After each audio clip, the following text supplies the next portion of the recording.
കർത്താവ് സഹായിക്കട്ടെ. പ്രിയ പിതാവിനെ ശുശ്രൂഷകൾക്കായി ക്ഷണിക്കുന്നു. കരമടിച്ച് നിങ്ങൾ ഈ ശുശ്രൂഷയ്ക്കായി അദ്ദേഹത്തെ ക്ഷണിച്ചാൽ. ദൈവ തിരുനാമം വാഴ്ത്തപ്പെടുമാറാകട്ടെ. അനുഗ്രഹീതമായ ഈ നല്ല പകൽക്കാലം ലോകമെങ്ങും കർത്താവിനെ ആരാധിച്ചു കൊണ്ടിരിക്കുന്നതായ ഈ നല്ല നിമിഷത്തിൽ ഇവിടെ ആരാധിച്ചു കൊണ്ടിരിക്കുന്ന ദൈവമക്കളുടെ ഇടയിലേക്ക് കടന്നു വരുവാനായിട്ട് പല പ്രാവശ്യം ഞാൻ ആഗ്രഹിച്ചെങ്കിലും അതിന് സാധിക്കാതെ വന്നു. ഇന്ന് പകൽക്കാലം ഇവിടെ ശുശ്രൂഷിക്കുന്ന ദൈവദാസൻ എനിക്ക് ദാനമായി തന്ന 4 മക്കളിൽ 3-ാമത്തവനാണ്. 2 ആണും 2 പെൺപിള്ളേരുമാണ് എനിക്കുള്ളത്. പ്രത്യേകാൽ എനിക്ക് അഭിമാനമായി തോന്നുന്നൊരു കാര്യം, ഞാൻ അങ്ങനെ ചിന്തിക്കുകയും സന്തോഷിക്കുകയും ചെയ്യുന്നൊരു കാര്യമെന്ന് പറയുന്നത്, അവർ 4 പേരും ദൈവത്തെ ആരാധിക്കുന്നവരും ദൈവസന്നിധിയിൽ വിശ്വസ്തയോടെ ജീവിക്കുന്ന മക്കളുമാണ്. അത് അഭിമാനത്തോടെ എനിക്ക് പറയുവാനായിട്ട് കഴിയും.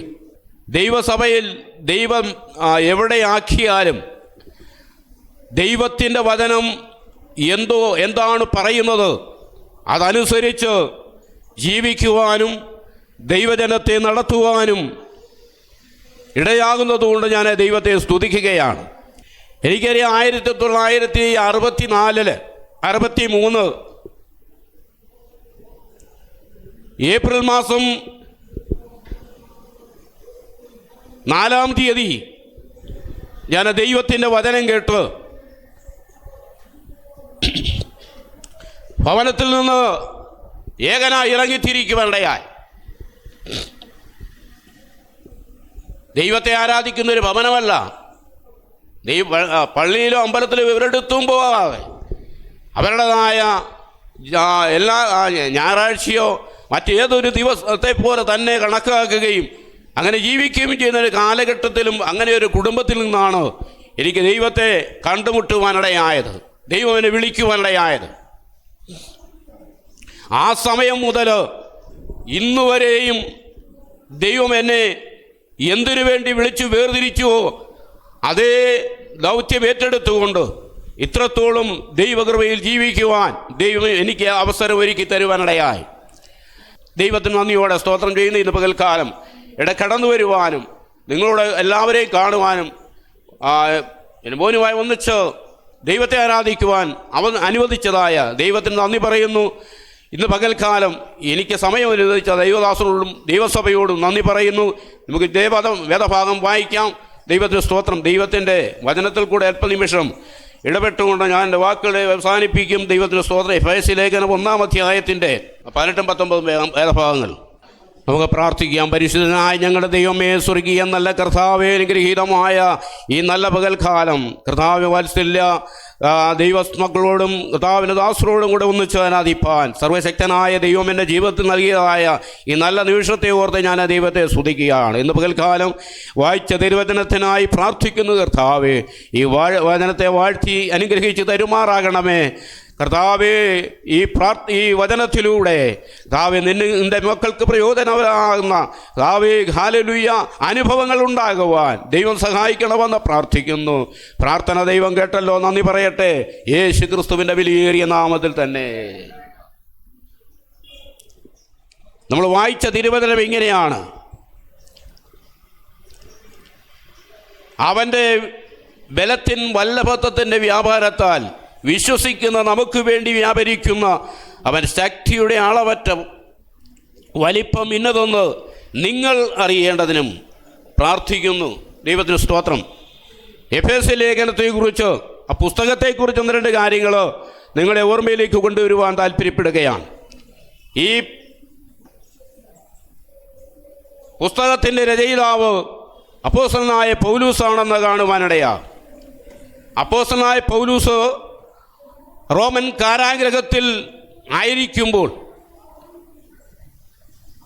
അവിടെ കിടന്നുകൊണ്ട് 4 ലേഖനങ്ങൾ എഴുതുവാനിടയായി. എഫേസ്യ ലേഖനം, കൊലോസ്യ ലേഖനം, ഫിലിപ്പ്യ ലേഖനം, ഫിലേമോൻ്റെ ലേഖനം. ഈ 4 ലേഖനങ്ങൾ കാരാഗ്രഹ ലേഖനങ്ങൾ എന്ന് അറിയപ്പെടുവാനിടയാണ്. എഫേസ് ലേഖനത്തിൻ്റെ ദൈവദാസന്മാരും ദൈവഭക്തന്മാരും എല്ലാം വിശേഷിപ്പിക്കുന്ന ഒരു വിശേഷണ നാമമുണ്ട്. അത് ലേഖനങ്ങളുടെ റാണി എന്നാണ്. ലേഖനങ്ങളുടെ റാണി. ഈ വിശേഷണ നാമം കൊടുക്കുവാൻ ഇടയായത് കർത്താവായ യേശു ക്രിസ്തുവിൻ്റെ മണവാട്ടിപദം അലങ്കരിക്കുന്ന സഭയെക്കുറിച്ച് വളരെ വ്യക്തമായി താൻ പ്രതിപാദിക്കുവാനിടയായി തീർന്നിട്ടുണ്ട്. അതുകൊണ്ടാണ് ദൈവഭക്തന്മാർ ഈ ലേഖനത്തെ ലേഖനങ്ങളുടെ റാണി എന്ന് വിശേഷണ നാമം കൊടുക്കുവാനിടയായത്. ദൈവത്തിന് സ്തോത്രം. ഇതിന് 6 അധ്യായങ്ങളാണുള്ളത്. ഒന്നാമത്തെ അധ്യായത്തിൽ 6 അധ്യായങ്ങളിലും ഏറ്റവും ഈടുറ്റതും കാതലായ 6 പ്രധാന വിഷയങ്ങൾ ഉൾക്കൊള്ളിക്കുവാനിടയായി. ഒന്നാമത്തെ അധ്യായത്തിൽ 1-ാം അധ്യായം 23-ാം വാക്യത്തിൽ സഭ ക്രിസ്തുവിൻ്റെ ശരീരമെന്ന് കാണുവാനായിട്ട് കഴിയും. 2-ാമത്തെ അധ്യായത്തിൽ 21, 23 വരെയുള്ള വാക്യങ്ങൾ സഭ ദേവാലയമായി കാണപ്പെടുവാനിടയാണ്. 3-ാം അധ്യായം 9-ാം വാക്യം സഭ ഒരു മർമ്മമായി വെളിപ്പെട്ട് കാണുവാനിടയാണ്. 4-ാമത്തെ അധ്യായം 24-ാമത്തെ വാക്യം സഭ ഒരു പുതുമനുഷ്യനായി കാണുവാൻ ഇടയാണ്. 5-ാം അധ്യായത്തിൽ 27-ാം വാക്യം സഭ ക്രിസ്തുവിൻ്റെ മണവാട്ടിയായി എടുത്തു കാണിക്കുവാനിടയാണ്. 6-ാം അധ്യായത്തിലേക്ക് കടന്നു വരുമ്പോൾ അതിൻ്റെ 12-ാമത്തെ വാക്യം സഭ ക്രിസ്തുവിൻ്റെ ഉത്തമ പടയാളിയാണ്. അനേക വിഷയങ്ങൾ ഈ 6 അധ്യായങ്ങളിലും പ്രതിപാദിക്കപ്പെട്ടിട്ടുണ്ടെങ്കിലും ഏറ്റവും കാതലായ ഈ വിഷയങ്ങളാണ് ഞാനിവിടെ പറയുവാനിടയായത്. എഫേസ് ലേഖനത്തിലൂടെ അനേക കാര്യങ്ങൾ നമുക്ക് പഠിക്കുവാനുണ്ട്. ദൈവത്തിന് സ്തോത്രം. ഇത് ആദ്യോടന്ത പരിശോധിച്ച് കഴിഞ്ഞാൽ പ്രധാനപ്പെട്ട 3 പ്രാർത്ഥനകളെ അവിടെ കാണുവാനായിട്ട് കഴിയുന്നുണ്ട്. അപ്പോസ്തലനായ പൗലോസ് 3 പ്രാർത്ഥനാ വിഷയങ്ങൾ, 3 കാര്യങ്ങൾ പ്രാർത്ഥന അപേക്ഷിക്കുന്നതായി കാണുവാനായിട്ട് കഴിയുന്നുണ്ട്. 1ഉം 2ഉം പ്രാർത്ഥനകളെന്ന് പറയുന്നത് എഫേസ്യ വിശ്വാസികൾ അറിഞ്ഞിരിക്കേണ്ട കാര്യങ്ങളെക്കുറിച്ച് വളരെ വ്യക്തമായി അവരെ ഓർമ്മപ്പെടുത്തുവാൻ ഇടയായി തീർന്നിട്ടുണ്ട്. 3-ാമത്തെ പ്രാർത്ഥനയെന്ന് പറയുന്നത് ദൈവദാസൻ പ്രസംഗിക്കാൻ എഴുന്നേറ്റ് നിൽക്കുമ്പോൾ തൻ്റെ വായിലേക്ക് ദൈവത്തിൻ്റെ വചനം കടന്നു വരേണ്ടതിനായി പ്രാർത്ഥന വിശ്വാസികളോട് ആവശ്യപ്പെടുകയാണ്. ദൈവത്തിന് സ്തോത്രം. നമുക്കറിയാം അപ്പോസ്തലനായ പൗലോസ് വളരെ പ്രാഗൽഭ്യത്തോടെ ദൈവവചനം പ്രസംഗിക്കുന്ന ഒരു വ്യക്തിയാണ്. അതുപോലെ തന്നെ അനേക വിഷയങ്ങളെക്കുറിച്ച് എഴുതുവാനായിട്ട് ദൈവം തിരഞ്ഞെടുത്ത ഒരു അപ്പോസ്തലനാണ്. ദൈവത്തിന് സ്തോത്രം.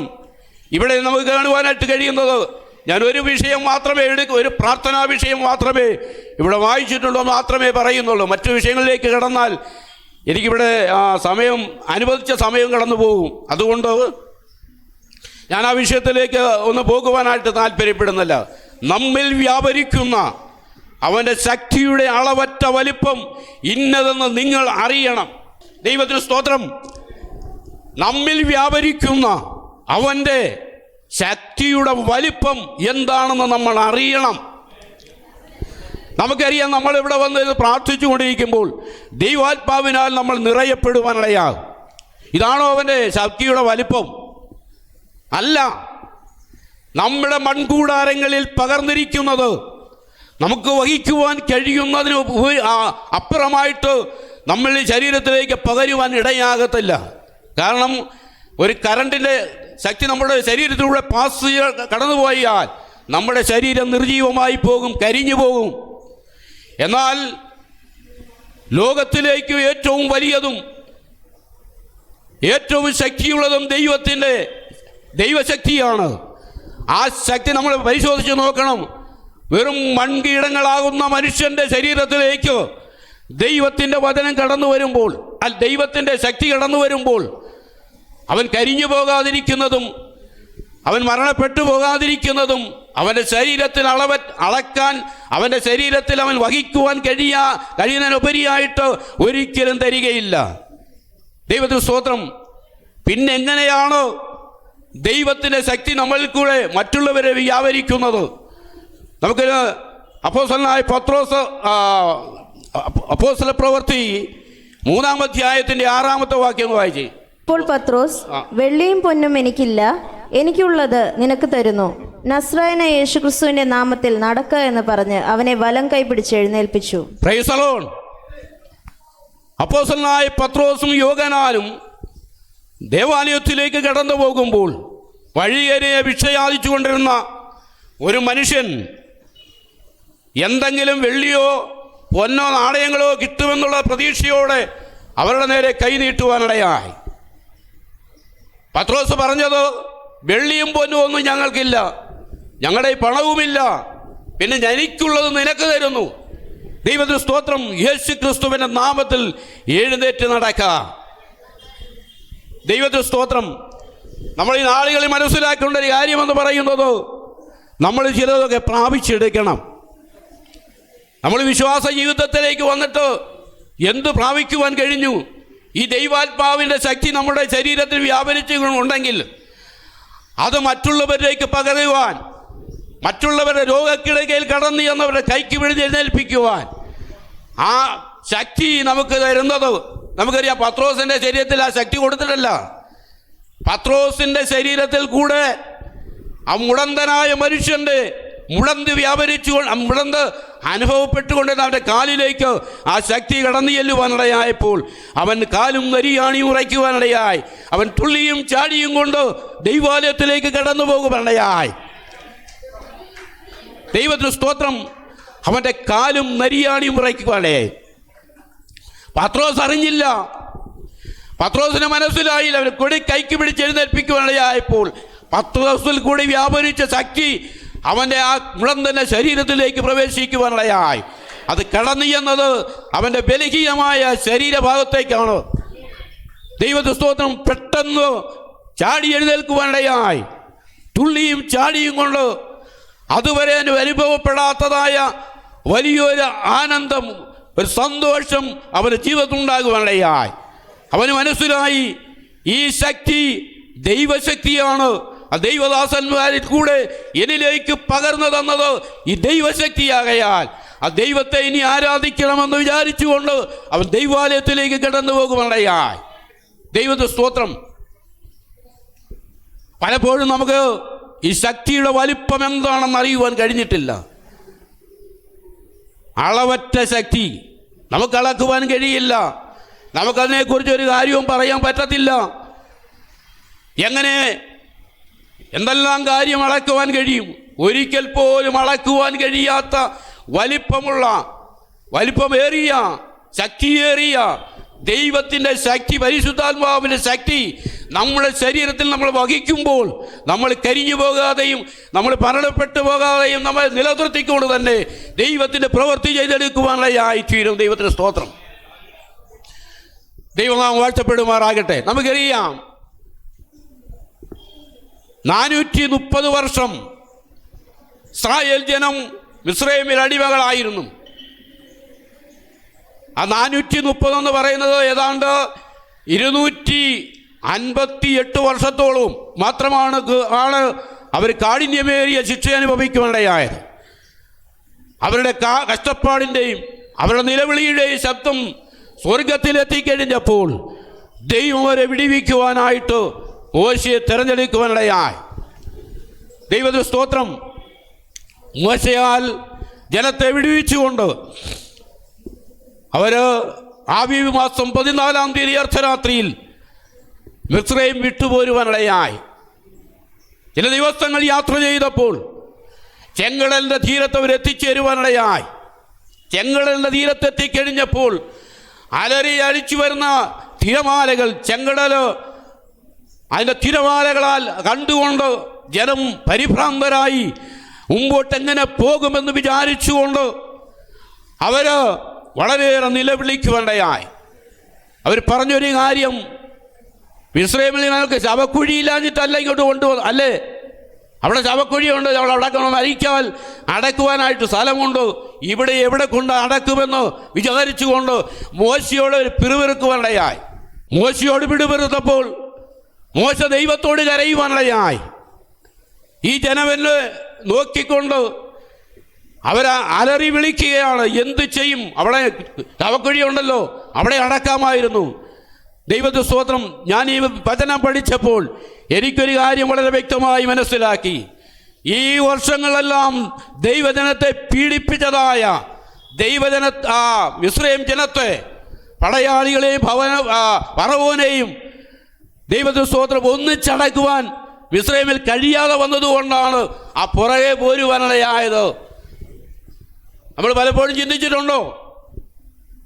ഇസ്രായേൽ ജനം ചെങ്കടൽ അക്കരെ കടന്നപ്പോൾ അവരുടെ പുറകെ പോയ മിസ്രയീം ഫറവോനും അവരുടെ സൈന്യവും വെള്ളത്തിൽ മുങ്ങപ്പെടുവാനിടയായി. ദൈവത്തിന് സ്തോത്രം. ഞാൻ തിരുവചനം കൂടുതലായി പഠിച്ചപ്പോഴേക്ക് മനസ്സിലായ ഒരു കാര്യമെന്ന് പറയുന്നത്, മോശ കടലിലേക്ക് തൻ്റെ കൈ നീട്ടിയത് കൊണ്ടോ വടി നീട്ടിയത് കൊണ്ടോ അല്ല. പിന്നെ എങ്ങനെ സംഭവിച്ചു? ദൈവത്തിന് സ്തോത്രം. ദൈവം, നമുക്കറിയാം, യെശയ്യാ പ്രവാചകന്റെ പുസ്തകം 63-ാം അധ്യായത്തിൻ്റെ 12-ാമത്തെ വാക്യം വായിക്കുമ്പോൾ അവിടെ കാണാൻ കഴിയുന്നത്, മോശയോട് ദൈവം പറഞ്ഞത്, നീ ധൈര്യമായിരിക്കുക, നിന്റെ വടി ചെങ്കടലിന് നേരെ നീട്ടുവാൻ പറഞ്ഞു. ദൈവത്തിന് സ്തോത്രം. അവിടെ സംഭവിച്ചത് എന്താണ്? യെശയ്യാ പ്രവാചകൻ ദർശനത്തിലൂടെ കാണുവാൻ കഴിഞ്ഞത്, മോശയുടെ കൈക്ക് നേരെ, മോശയുടെ വലം കൈക്ക് നേരെ ദൈവത്തിൻ്റെ കരം നീണ്ടി ചെല്ലുവാനിടയായി. ദൈവത്തിന് സ്തോത്രം. മോശയുടെ കരത്തിനു നേരെ ദൈവത്തിൻ്റെ കരം നീണ്ടു ചെല്ലുവാനിടയായപ്പോൾ സൃഷ്ടാവിൻ്റെ കരം നീണ്ടു വരുന്നത് സൃഷ്ടി കാണുവാനിടയായി. ആ ജനം കണ്ടില്ല, ജനത്തിനത് മനസ്സിലായില്ല, മോശയ്ക്ക് മനസ്സിലായില്ല. എന്നാൽ സൃഷ്ടാവിനെ സൃഷ്ടി കണ്ടു കഴിഞ്ഞപ്പോൾ അവൻ ഓടുവാൻ തുടങ്ങി. നമുക്കറിയാം, അവിടെ കാണുന്നത് 114-ാം സങ്കീർത്തനത്തിൻ്റെ 3-ാമത്തെ വാക്യം വായിക്കുമ്പോൾ, സമുദ്രമേ നീ ഓടുന്നതെന്ത്? സങ്കീർത്തനക്കാരൻ പറയുകയാണ്, സമുദ്രമേ നീ ഓടുന്നതെന്ത്? യോർദാനെ പിൻവാങ്ങുന്നതെന്ത്? ഇത് പറയുവാൻ കാരണമെന്ന് പറയുന്നത്, സൃഷ്ടാവിൻ്റെ കരം നീണ്ടുവരുന്നത് സൃഷ്ടി കണ്ടു കഴിഞ്ഞപ്പോൾ പരക്കം പായുവാനിടയായി. രാത്രി മുഴുവൻ ആ കരം നീണ്ടുവന്ന സമയത്ത് കാറ്റ് ശക്തമായി അടിക്കുവാനിടയായി. ചെങ്കടൽ രണ്ടായി ഭാഗിച്ചുകൊണ്ട് ജനത്തെ അക്കരയ്ക്ക് കൊണ്ടുപോകാനിടയായി. ദൈവത്തിന് സ്തോത്രം. ജനം പിറുപിറുത്തത് മിസ്രയീമിൽ ശവക്കുഴിയില്ലാഞ്ഞിട്ടാണോ ഇങ്ങോട്ട് കൊണ്ടുപോകുന്നത്? നിങ്ങളെ സംരക്ഷിക്കുവാൻ, നിങ്ങളെ കനാൻ നാട്ടിലെത്തിക്കുവാൻ. വാക്കു പറഞ്ഞവൻ ഒരിക്കലും മാറത്തില്ല. നമുക്കറിയാം, അവൻ നമ്മോട് പറഞ്ഞ വാക്ക് ഒരിക്കലും മാറുകയില്ല. വാക്ക് പറഞ്ഞിട്ട് മാറാത്തൊരു ദൈവമാണ്. ഞാൻ നിന്നോട് കൂടെയുണ്ട്, ഭ്രമിച്ചു നോക്കേണ്ട, ഞാൻ നിന്റെ ദൈവമാകുന്നു.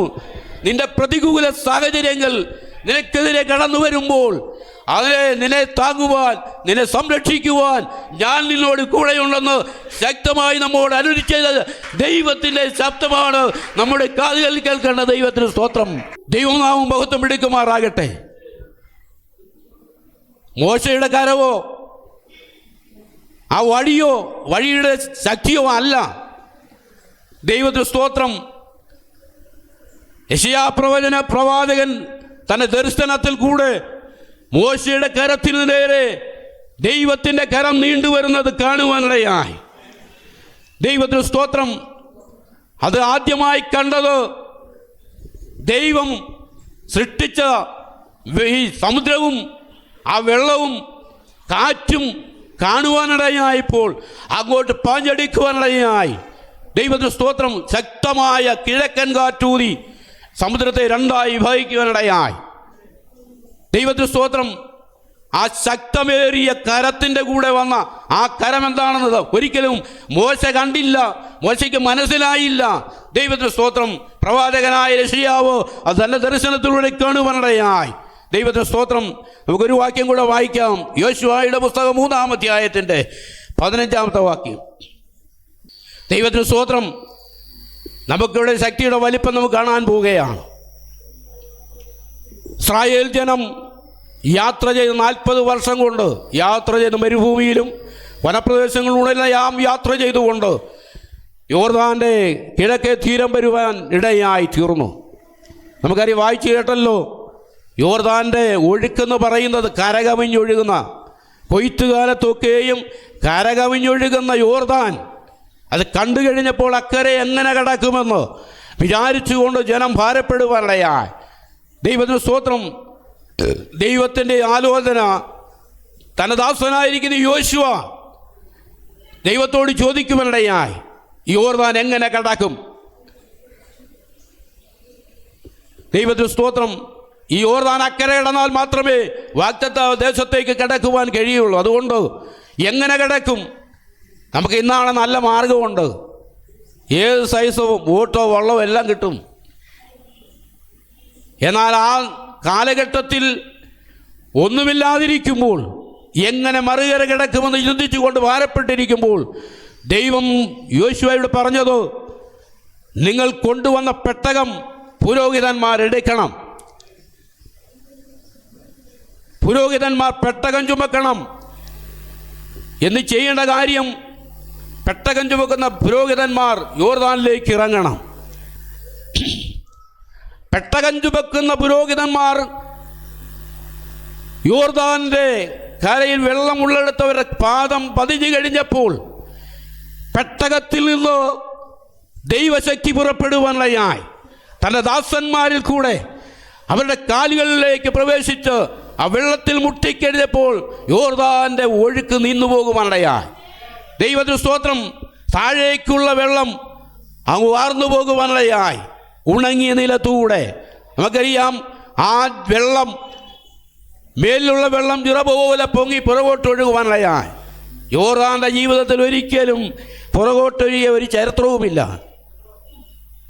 എന്നാൽ പെട്ടകം ചുമക്കുന്ന പുരോഹിതന്മാർ ആ വെള്ളത്തിൽ ചവിട്ടിക്കഴിഞ്ഞപ്പോൾ വെള്ളത്തിൻ്റെ ഒഴുക്ക് നിന്നു പോകുവാനിടയായി. പുരോഹിതന്മാരുടെ കാലിൻ്റെ ശക്തിയോ ഒന്നുമല്ല, അവരുടെ തോളിലിരിക്കുന്ന പെട്ടകം. നമുക്കറിയാം, പെട്ടകം പ്രദാനം ചെയ്യുന്നത് കർത്താവായ യേശു ക്രിസ്തുവിനെയാണ്. ആ യേശു ക്രിസ്തുവിനെ ചുമക്കുന്ന പുരോഹിതന്മാരുടെ കാല് വയ്ക്കുന്നിടെല്ലാം അനുഗ്രഹിക്കപ്പെടുവാനിടയാകും. അവരുടെ പാദം ചവിട്ടുന്ന ഏത് ഭവനവും അനുഗ്രഹിക്കപ്പെടുവാനിടയാകും. ദൈവത്തിന് സ്തോത്രം. കാരണം അവരുടെ തോളിലിരിക്കുന്നത്, അവർ ചുമക്കുന്നത് കർത്താവായ യേശു ക്രിസ്തുവിനെയാണ്. ദൈവത്തിന് സ്തോത്രം. അവർ പ്രാർത്ഥിക്കുന്ന പ്രാർത്ഥനാ വിഷയങ്ങൾ, അവർ പറയുന്ന ആലോചന ഏറ്റെടുത്ത് കഴിഞ്ഞാൽ അതിൽ കൂടെ വ്യാപരിക്കുന്ന ദൈവശക്തി നമ്മുടെ ഭവനത്തിലും നമ്മുടെ ശരീരത്തിലും നമ്മൾക്ക് ഏത് പ്രശ്നമുണ്ടെങ്കിലും അതിന് നടുവിലും ഇറങ്ങിച്ചെല്ലുവാൻ ശക്തമായ അളവറ്റ വലിപ്പമുള്ള ആ ദൈവശക്തിയാണ് ഇറങ്ങിച്ചെല്ലുവാനിടയാകും. ദൈവ സ്തോത്രം. പുരോഹിതന്മാർ യോർദാന്റെ നടുവിൽ നിൽക്കുകയും ജനമെല്ലാം മറുകര കിടക്കുവാനിടയായി. നമുക്കറിയാം, പെട്ടകം ചുമക്കുന്ന പുരോഹിതന്മാർ അവസാനം അവർ നദിയിൽ നിന്ന് കയറുവാനിടയായി. അവസാനത്തെ പുരോഹിതൻ്റെ ഈ കാല് വെള്ളത്തിൽ നിന്നെടുക്കുമ്പോൾ, അല്ലെങ്കിൽ നദിയിൽ നിന്നെടുക്കുമ്പോൾ വീണ്ടും യോർദാൻ ഒഴുകുവാൻ തുടങ്ങി. ദൈവത്തിന് സ്തോത്രം. ഇവിടെ നമുക്ക് കാണുവാൻ കഴിയുന്നത് ഈ ശക്തിയുടെ അളവറ്റ വലിപ്പം എന്താണെന്ന് നമുക്ക് ഊഹിച്ചാൽ പോലും പിടികിട്ടത്തില്ല. യോർദാന്റെ ചരിത്രത്തിൽ ഒരിക്കലും യോർദാൻ പുറകോട്ട് ഓടിയിട്ടില്ല. ഇവിടെ 114 സങ്കീർത്തനത്തിൽ പറയുന്നത്, യോർദാനെ നീ പിൻവാങ്ങുന്നതെന്തോ, യോർദാനെ നീ പിൻവാങ്ങുന്നതെന്തോ. കാരണം പുരോഹിതന്മാരുടെ തോളിലിരിക്കുന്ന പെട്ടകത്തിൻ്റെ ശക്തി ആ വെള്ളത്തിൽ വ്യാപരിച്ചു കഴിഞ്ഞപ്പോൾ വെള്ളത്തിന് മുമ്പോട്ട് പോകുവാൻ കഴിഞ്ഞില്ല. താഴേക്കുള്ള വെള്ളം ഒഴുകിപ്പോകുവാനിടയായി. ദൈവത്തിന് സ്തോത്രം ചെയ്യുന്നു. ഈ നാളുകളിൽ ദൈവദാസൻ രാവിലെ ഓർപ്പിച്ചല്ലോ, നമ്മെ തിരഞ്ഞെടുത്തത് എന്തിനു വേണ്ടിയാണെന്നുള്ളതായ ഉത്തമമായ ബോധ്യം നമുക്കുണ്ടായിരിക്കണം. വെറുതെ തിരഞ്ഞെടുത്തതല്ല. ചില അപ്പോസ്തലന്മാരായും പ്രവാചകന്മാരായും ഉപദേഷ്ടാക്കന്മാരെയും ആയും എല്ലാം തിരഞ്ഞെടുത്തു വച്ചിട്ടുണ്ട്. നാം രാജകീയ പുരോഹിത വർഗമാണ്. അന്ന് ശുശ്രൂഷ ചെയ്യുവാൻ നമ്മെ ഓരോരുത്തരെയും ദൈവം ഫലമേൽപ്പിച്ചിട്ടുണ്ട്. ഞാൻ എൻ്റെ ഒരു ചെറിയ സാക്ഷ്യം കൂടെ പറഞ്ഞിട്ട് അവസാനിപ്പിക്കാൻ താല്പര്യപ്പെടുന്നു. ദൈവം എന്നെ ഏൽപ്പിച്ച ദൗത്യം എന്താണെന്ന് വളരെ വ്യക്തമായി എനിക്ക് മനസ്സിലാക്കുവാൻ കഴിഞ്ഞു. ചില നാളുകളായി ഞങ്ങൾ താമസിക്കുന്ന ദേശത്തിൻ്റെ എല്ലാ ഭാഗങ്ങളിലും ദൈവവചനം എത്തിക്കുന്നതിനും രോഗികളെ കണ്ട് പ്രാർത്ഥിക്കുന്നതിനും അവിടെയെല്ലാം കടന്നു പോകുന്നു. ബുദ്ധിമുട്ടുള്ളവരെ സഹായിപ്പാനും ഈ നാളുകളായി ദൈവം സഹായിച്ചിട്ടുണ്ട്. അതെനിക്ക് എന്നോടുകൂടെ സഹകരിക്കുന്ന ചില ദൈവദാസന്മാരും ദൈവമക്കളുമുണ്ട്. ഞങ്ങൾ ഒന്നിച്ച് ആ പ്രവർത്തനങ്ങൾ, ചാരിറ്റി പ്രവർത്തനങ്ങൾ വരെ ചെയ്യുവാനിടയാ. എന്തിനു വേണ്ടിയാണ്? ഒരു കഷ്ടത അനുഭവിക്കുന്ന ഒരു മനുഷ്യൻ നമ്മുടെ ചുറ്റുപാട് എവിടെയുണ്ടെങ്കിലും അവരെ ചെന്ന് കാണുവാൻ, അവർക്ക് വേണ്ടി പ്രാർത്ഥിക്കുവാൻ, അവരോട് ദൈവവചനം പറയുവാൻ ഇടയാകണം. ദൈവത്തിന് സ്തോത്രം. ഞങ്ങളുടെ ദേശത്ത് അനേക കോളനികളുണ്ട്. ആ കോളനിയിലെല്ലാം ചെന്ന് മറ്റുള്ളവരുടെ സുവിശേഷം അല്ലെങ്കിൽ ലഘുലേഖകൾ വിതരണം ചെയ്യുന്നതിനെല്ലാം ദൈവം സഹായിച്ചു കൊണ്ടിരിക്കുന്ന ദൈവത്തിന് സ്തോത്രം ചെയ്യുന്നു. അപ്പോൾ എന്താണ് നമ്മെക്കുറിച്ച് ദൈവം പ്ലാൻ ചെയ്തിരിക്കുന്നതെന്ന് പ്രാർത്ഥിച്ച് മനസ്സിലാക്കണം.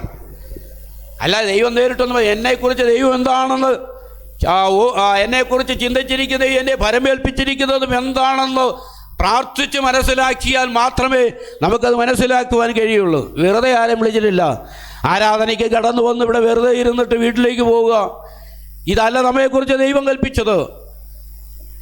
ദൈവത്തിന് സ്തോത്രം ചെയ്യുന്നു. ഞാൻ ഈ കഴിഞ്ഞ ദിവസം ഒരു വീട്ടിൽ ഒരു കാര്യം പറയുവാനിടയായി.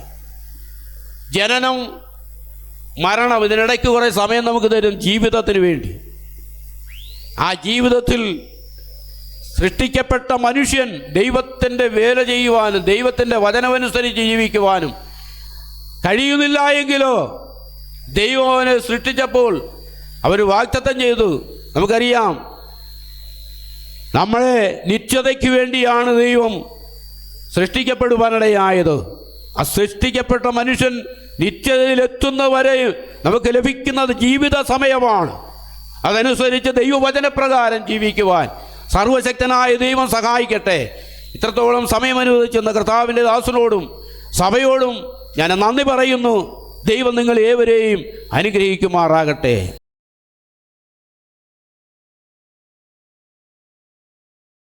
ഹല്ലേലൂയ.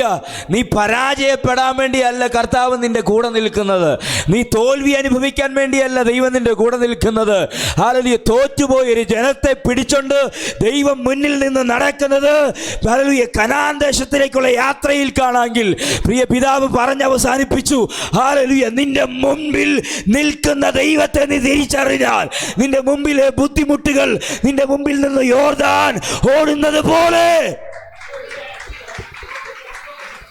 ഓടട്ടെ. യേശുവിൻ്റെ നാമത്തിൽ ഇന്ന് നിന്നെ മുന്നോട്ട് നയിക്കാത്ത എല്ലാ വിരോധമായ അനുഭവങ്ങളെയും ആത്മാവിൽ എതിർക്കാൻ അഭിഷേകമുള്ള ഒരു ജനം ആത്മാവിൽ പറയുക, ഈ പകൽ മുതൽ എൻ്റെ ലൈഫ് ആരാധനയ്ക്ക് വേണ്ടി, ദൈവത്തിന് വേണ്ടി, ശുശ്രൂഷയ്ക്ക് വേണ്ടി ഞാൻ വേർതിരിക്കപ്പെടും. ഇതിനകത്തൊരു ശക്തമായ ആലോചന കിടപ്പുണ്ട് കേട്ടോ. ശക്തമായ ഒരു ആലോചന. നിന്നെ ദൈവം വിളിച്ച വിളി ഹല്ലേലൂയ സാധാരണ വിളിയല്ല. ഹല്ലേലൂയ. ദൈവം നിന്നെ വിളിച്ചൊരു സാധാരണ വിളിയല്ല. ഹല്ലേലൂയ. ഞായറാഴ്ച ഒരു 2.5 മണിക്കൂറോ 3 മണിക്കൂറോ ആരാധിച്ച് തീർക്കാനുള്ളതല്ല നിന്റെ ക്രിസ്ത്യൻ ലൈഫ്. നിന്റെ ക്രിസ്ത്യൻ ലൈഫ് ഒരു ജയകരമായ ക്രിസ്ത്യൻ ലൈഫാണ്. നിന്റെ ലൈഫ് ദൈവത്തിന് വേണ്ടി സമർപ്പിക്കപ്പെട്ടതാണ്. ഹല്ലേലൂയ. എന്തോ ഒന്ന് ലഭിക്കാൻ വേണ്ടി മാത്രമല്ല, ഞാൻ എന്നെ മുഴുവനായി കൊടുത്തതാണ് എൻ്റെ ലൈഫ്. ബാക്കിയെല്ലാം പുറകെ വരേണ്ടതാണ്. നിങ്ങൾ പുറകെ വരാൻ ദൈവം ഇട്ടതിൻ്റെ മുമ്പിൽ കയറി അത് വരാൻ വേണ്ടി നോക്കിയിരിക്കണ്ട. അത് വന്നോളും നിശ്ചയം വരും. ഹല്ലേലൂയ. അദ്ദേഹം പറഞ്ഞ് അവസാനിപ്പിച്ചതിനകത്ത് ഒരു പേരുണ്ട്, അവൻ നിന്നെ അനുഗ്രഹിക്കാൻ വേണ്ടി കൂടിയാണ് വിളിച്ചത്. നിങ്ങൾ എത്ര പേര് കേട്ട്? അനുഗ്രഹിക്കാൻ വേണ്ടിയാ. ഹല്ലേലൂയ. ഞാൻ ഇന്നലെ എൻ്റെ കുഞ്ഞിനോടാണെന്ന് തോന്നുന്നു പറഞ്ഞു,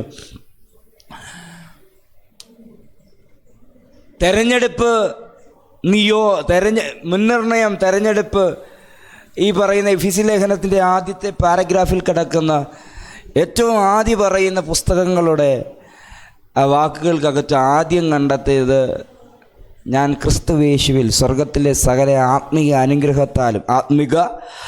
അനുഗ്രഹത്താലും അനുഗ്രഹിച്ചിരിക്കുന്നു എന്നൊരു വാക്കാണ്. മേൻ ഏതിൽ ഒന്നാമത്തെ സൃഷ്ടി മുതൽ നാം കാണുന്നത്, സൃഷ്ടിപ്പിൻ്റെ ഒന്നാമത്തെ അനുഭവം മുതൽ കാണുന്നത്, ഓരോന്നിനെയും ദൈവം സൃഷ്ടിച്ച് അതിനെ അനുഗ്രഹിച്ചെന്നാണ്. എന്ന് പറയട്ടെ, അനുഗ്രഹിച്ചെന്നാണ്. നിൻ്റെ വിളിക്കകത്ത് തന്നെ ഒരു അനുഗ്രഹമുണ്ട്, നിൻ്റെ കോളിങ്ങിനകത്ത് തന്നെ ഒരു അനുഗ്രഹമുണ്ട്. ഇന്ന് പകൽ വിശ്വാസത്താ വിളിച്ചു പറ, ദൈവം എന്നെ വിളിച്ചത് അനുഗ്രഹത്തിനാണെങ്കിൽ ഹല്ലേലൂയ, അതെൻ്റെ പുറകെ വരും, ഞാൻ ദൈവത്തിനായി ചിലത് ചെയ്യേണ്ടതുണ്ട്. ഹല്ലേലൂയ. നാം ക്രിസ്തു സാക്ഷി എന്നൊരു വിഷയമാണ് ചിന്തിക്കുകയും പഠിക്കുകയും ചെയ്തുകൊണ്ടിരുന്നത്. 2 ഭാഗങ്ങളുണ്ട് ആ വിഷയത്തിനകത്ത്. ഒന്ന്, ശക്തി ലഭിച്ചിട്ട് നിങ്ങൾ സാക്ഷിയാകുന്നതിനെക്കുറിച്ചാണ്. ഹല്ലേലൂയ. സാക്ഷിയാകുന്നതിന് മുമ്പ് നിങ്ങളുടെ അകത്ത് ക്രിസ്തുവിൻ്റെ സാക്ഷ്യം, എന്തു പറഞ്ഞാടെ, ക്രിസ്തുവിൻ്റെ സാക്ഷ്യം നിങ്ങളിൽ ഉറപ്പായിരിക്കണം. ക്രിസ്തു ആരാണെന്നുള്ള ബോധ്യം. നമ്മുടെ മനസ്സ് ഒരു സാക്ഷിയാണ്. ആരുടെ സാക്ഷിയാണ്? ആരെയാണ്? എൻ്റെ തന്നെ സാക്ഷിയാണ്. ആ മനസ്സിൽ അറിയാവുന്ന ആരെയൊക്കെയാണ്? മനസ്സിന് ആരെയൊക്കെ അറിയാം? എൻ്റെ ശരീരത്തെ അറിയാം, എൻ്റെ ദേഹിയെ അറിയാം, എൻ്റെ ശരീരത്തെ അറിയാം. ആമേൻ. പക്ഷെ നിന്റെ അകത്ത് വന്ന ദൈവപുത്രൻ്റെ ആത്മാവിനെ അറിയണമെങ്കിൽ ക്രിസ്തു സാക്ഷ്യം നിന്റെ മനസ്സിൻ്റെയും ശരീരത്തിൻ്റെ മേലൊരു പുതുക്കപ്പെടൽ നടത്തണം. Hallelujah, hallelujah. നീ തിരിച്ചറിയേണ്ടത് നിന്റെ ശരീരത്തിൻ്റെയും മനസ്സിൻ്റെയും ബലഹീനതയല്ല. ഇന്ന് നമ്മൾ പറഞ്ഞതുപോലെ നമ്മുടെ അകത്ത് ഒരു ആത്മാവ് വന്നിട്ടുണ്ട്. ആത്മാവിൻ്റെ ശക്തിയെ തിരിച്ചറിയുന്നത് പോലെ ക്രിസ്തു ആരാണെന്ന് നമ്മളെ ബോധ്യപ്പെടുത്തുന്ന ക്രിസ്തു സാക്ഷ്യം നിങ്ങളിൽ ഉറപ്പാകണം. ഇത് സംബന്ധിച്ച് ലോങ് ആയിട്ടുള്ള ഒരു തിയറിക്കൽ ആയിട്ടുള്ള ഭാഗം ഞാൻ പറഞ്ഞു. ക്രിസ്തുവിനെ സാക്ഷ്യപ്പെടുത്തിയ പിതാവിനെക്കുറിച്ച്, ക്രിസ്തുവിനെ സാക്ഷ്യപ്പെടുത്തിയ പരിശുദ്ധാത്മാവിനെക്കുറിച്ച്, അപ്പോസ്തലന്മാർ പിതാവിനാലുള്ള വെളിപ്പാടിനാൽ സാക്ഷ്യപ്പെടുത്തിയതിനെക്കുറിച്ച്, അപ്പോസ്തലന്മാർ പരിശുദ്ധാത്മാവിനാൽ ക്രിസ്തുവിനെ സാക്ഷ്യപ്പെടുത്തിയതിനെക്കുറിച്ച്. ഹല്ലേലൂയ. നമുക്ക് തന്നെ യേശുവിനെ സാക്ഷ്യപ്പെടുത്താൻ കഴിയത്തില്ല. കാരണം നമുക്ക് ക്രിസ്തുവിനെ അറിയത്തില്ല. അതുപോലെ കാരണം നമുക്കറിയണമെങ്കിൽ നമ്മുടെ മേൽ എന്ത് വേണം? ഹോളി സ്പിരിറ്റ് വേണം. നമ്മൾ പരിശുദ്ധാത്മാവിലാണ് യേശു ക്രിസ്തുവിനെ സാക്ഷ്യപ്പെടുത്തുന്നത്. അതുകൊണ്ട് തന്നെ നമ്മുടെ മനസ്സിനകത്തും നമ്മുടെ ശരീരത്തിനകത്തും നമ്മുടെ ദേഹിക്കകത്തേക്ക് ഒരു കടന്നുകയറ്റം വേണം. നമ്മുടെ അകത്ത് വന്ന ആത്മാവിൻ്റെ നവീകരണം. ആമേൻ. ഈ വിഷയത്തോടുള്ള ബന്ധത്തിൽ 7 സാക്ഷ്യങ്ങൾ, ഞാനാകുന്നു എന്ന് പറയുന്ന 7 സാക്ഷ്യങ്ങൾ, അതിനകത്തുള്ള ഹല്ലേലൂയ ജീവൻ്റെ അപ്പമാകുന്നു എന്ന സാക്ഷ്യവും ഞാൻ പറഞ്ഞു നിർത്തി. ഹല്ലേലൂയ. എപ്പോഴും അത് ഓർക്കുന്നത്. അല്പം കൂടെ ആ ഭാഗങ്ങൾ പോയി വീട്ടിൽ കേൾക്കണമെന്ന് ഞാൻ കർത്താവിൽ ആഗ്രഹിക്കുകയാണ്. അങ്ങനെ നമ്മൾ ഹല്ലേലൂയ ഒന്നാമത്തെ താൻ ആരാണെന്ന് വെളിപ്പെടുത്തിയ 7 സാക്ഷ്യമൊഴികൾ പോലെ, തൻ്റെ പ്രസ്താവനകൾ പോലെ 6-ാം അധ്യായം, യോഹന്നാൻ്റെ സുവിശേഷം 6-ാം അധ്യായമാണ്. ആ വിഷയത്തിനകത്തേക്ക് വരുമ്പോൾ ആ സാക്ഷ്യത്തെക്കുറിച്ച് ഒന്നുകൂടെ ഒരു കാര്യം ഇവിടെ പറയാൻ താല്പര്യപ്പെടുന്നു.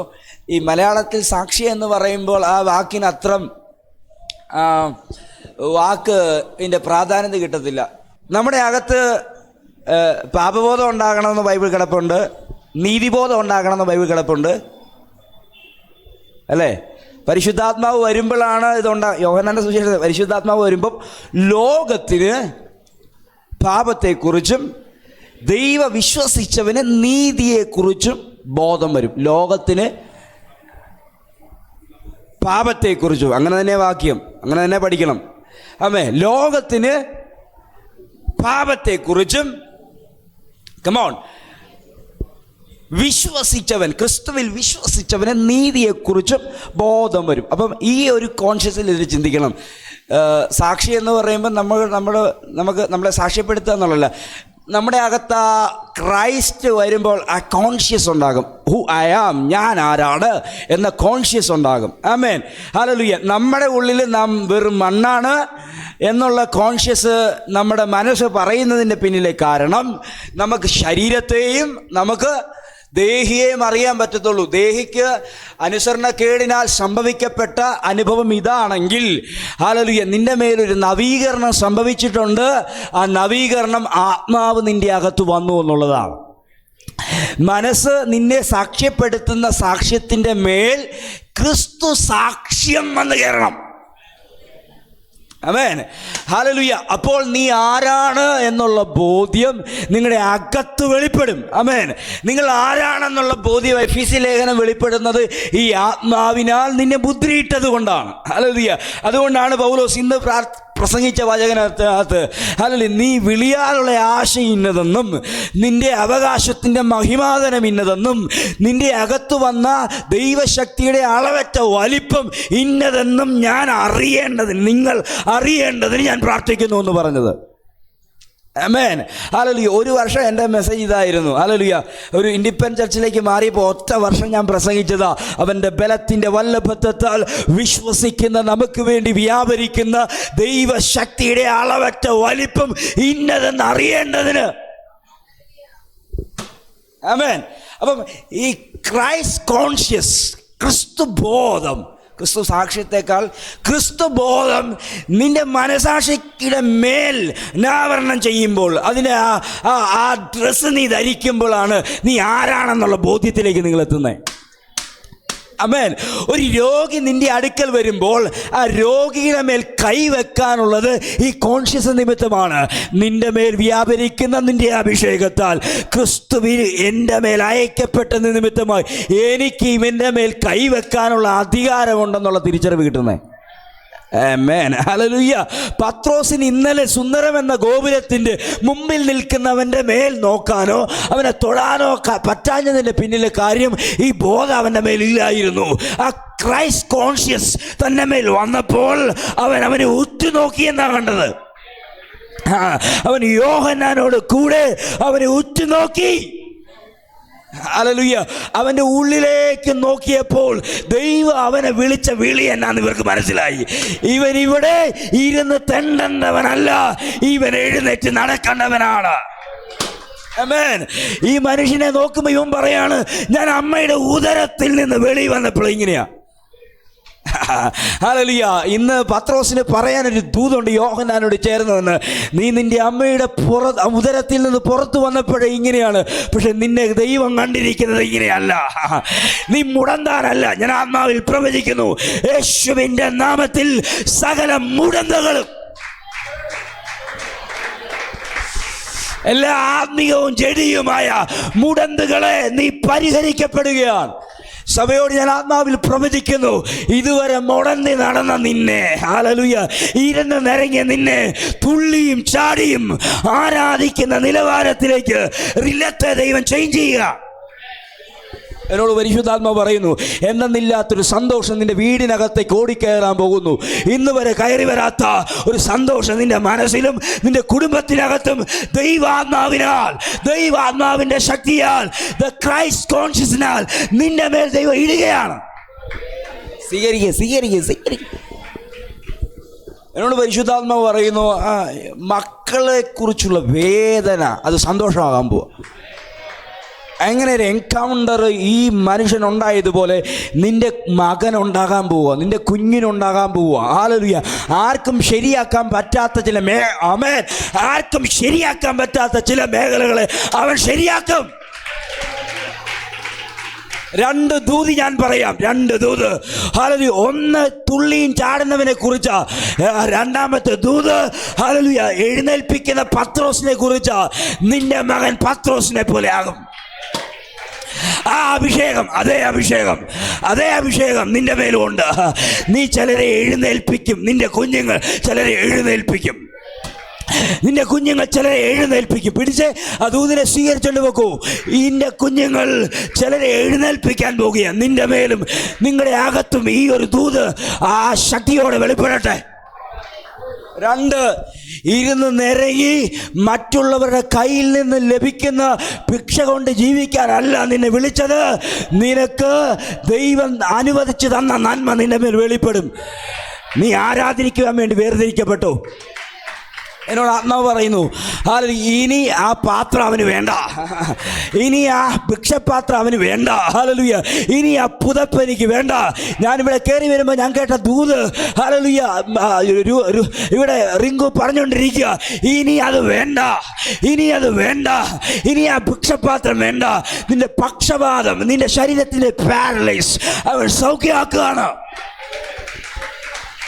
കരമടിച്ച് നിന്റെ വീട്ടിലേക്ക് ആ ദൂതിനെ കൊണ്ടുപോകൂ, നിന്നിലേക്ക് ആ ദൂത് കൊണ്ടുപോകൂ. ഹല്ലേലൂയ. ഇന്ന് പകരം ഞാൻ പറയുന്നു, ഹല്ലേലൂയ, ആത്മാവിൽ പ്രവചിക്കുന്നു, നിന്റെ മേൽ സംഭവിക്കപ്പെടുന്ന ഈ വീഴ്ച നിമിത്തമായി ഒരു വലിയ ദൈവപ്രവൃത്തി സംഭവിക്കും. എന്നോട് പറയുന്നു, ബലഹീനതകൾ മാറുന്നു, ദൈവശക്തി വെളിപ്പെടുന്നു. ബലഹീനതകൾ മാറുന്നു, ദൈവശക്തി വെളിപ്പെടുന്നു. നിന്റെ ബലഹീനത എന്താണോ അത് ദൈവം മാറ്റും. എനിക്ക് ആ മുടന്തിനെ കുറിച്ച് പറയാനുള്ളത്, ഇനി മുടന്തെന്ന് വിളിച്ചാൽ അവൻ എന്നെ ചട്ടിക്കെറിയും. ആമേൻ. ഹല്ലേലൂയ. അവന് പറയാനുണ്ട്, ഇനി ഞാൻ മുടന്തനല്ല, ഇനി ആരാ? ഹല്ലേലൂയ. ഇവനൊരു ചർച്ചാ വിഷയമായ കാര്യം നിങ്ങൾക്കറിയാവോ? ആരും നോക്കാത്ത, ആരും കേൾക്കാത്ത, ആരും മൈൻഡ് ചെയ്യാത്തവൻ ഇവനൊരു ചർച്ചാ വിഷയമാക്കി. എന്താണ് പ്രത്യേകത? ഇവൻ്റെ മേൽ അഭിഷേകം വെളിപ്പെട്ടു, ഇവൻ്റെ മേൽ ദൈവശക്തി വന്നു. ഹല്ലേലൂയ. ഇന്ന് വരെ തിരിഞ്ഞു നോക്കാത്ത പരീക്ഷന്മാർ പുറകെ നടക്കുക. എങ്ങനെയാണ് നീ സൗഖ്യമായേ? എങ്ങനെയാണ് നിൻ്റെ മേൽ സൗഖ്യം വെളിപ്പെട്ടെ? അവൻ്റെ അപ്പനെയും അമ്മയും വിളിച്ചിട്ട് ചോദിക്കുകയാണ്, എങ്ങനെയാണ് ഇവൻ സൗഖ്യമായേ? എങ്ങനെയാണ് അവന് സൗഖ്യമായേ? ഇന്ന് പകൽ എങ്ങനെയെന്നുള്ള ചോദ്യം ചിലരുടെ മേൽ വെളിപ്പെടും. ഹല്ലേലൂയ. പലരും മിണ്ടാൻ നിൽക്കുമ്പോൾ ഈ മനുഷ്യൻ പറയും, ഹല്ലേലൂയ, എൻ്റെ മേൽ വെളിപ്പെട്ട ദൈവശക്തി, ഹല്ലേലൂയ, എങ്ങനെയാണ് എൻ്റെ മേൽ വെളിപ്പെട്ടെന്ന്. പത്രോസിന് മേരെ വിരൽ ചൂണ്ടാൻ, ഹല്ലേലൂയ, മറ്റുള്ളവർക്ക് കഴിയാത്ത രീതിയിൽ പരസ്യമായ അടയാളങ്ങളെ, പരസ്യമായ അത്ഭുതങ്ങളെ, ഹല്ലേലൂയ, സഭയുടെ മേൽ ദൈവം ചെയ്യാൻ പോവുകയാണ്.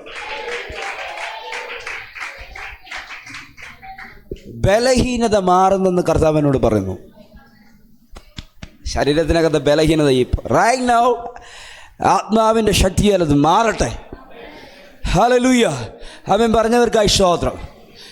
ഈ ദൈവവചനത്തിൻ്റെ അകത്ത് ദൈവം ഇങ്ങനെ പറയുന്ന വചനത്തിൻ്റെ ദൂതുകളെ നമ്മൾ ആമേൻ പറഞ്ഞ് സ്വീകരിച്ചാൽ, ഹല്ലേലൂയ, അതൊരു വലിയ സാധ്യത കൊണ്ടുവരിക വിടുതൽ പ്രാപിക്കുന്നതിന്.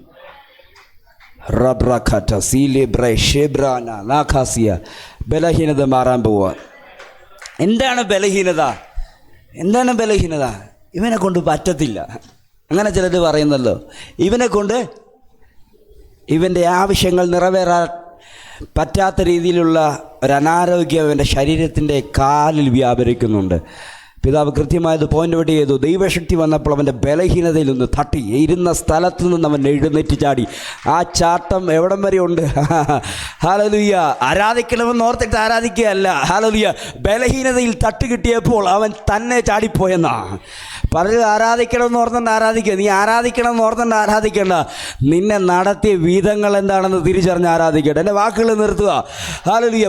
പ്രസംഗിക്കണമെന്ന് ഞാൻ ആഗ്രഹിച്ചതാണ്, ഞാൻ അങ്ങോട്ട് പോകുന്നില്ല. ഹല്ലേലൂയ. എടുത്തു വെച്ചപ്പോൾ അങ്ങോട്ട് തന്നെ ദൂത് തിരിഞ്ഞു വന്നു. നിന്റെ മേലുള്ള കോൺഷ്യസ് മാറട്ടെ, നീ ആരാണെന്നുള്ള ബോധ്യം മാറട്ടെ. ഹല്ലേലൂയ. ആരാണെന്നുള്ള ബോധ്യത്തിലേക്ക് കയറ്. നിന്റെ അകത്ത് വെളിപ്പെട്ട ആത്മാവിനാൽ നിനക്ക് വന്ന വ്യത്യാസം എന്താണെന്ന് തിരിച്ചറിയും. എഴുന്നേറ്റ് നിൽക്കാം നമുക്ക് ദൈവസന്നിധി. ഇന്ന് കേൾക്കപ്പെട്ട ദൂതിന് മുമ്പിൽ സമർപ്പിച്ചാട്ടെ. പരിശുദ്ധാത്മാവേ, ഞങ്ങൾ സമർപ്പിക്കുന്നു. പരിശുദ്ധാത്മാവേ, ഞങ്ങൾ ദൈവസന്നിധി സമർപ്പിക്കുന്നു. പരിശുദ്ധാത്മാവേ, ഞങ്ങൾ ഒരുമിച്ച് സമർപ്പിക്കുന്നു. ഓ ഹല്ലേലൂയ, ഹല്ലേലൂയ. കേൾക്കപ്പെട്ട ആലോചന മുമ്പിൽ സമർപ്പിക്കുന്നു. നിൻ്റെ ബലഹീനതകൾ മാറുക കേട്ടോ.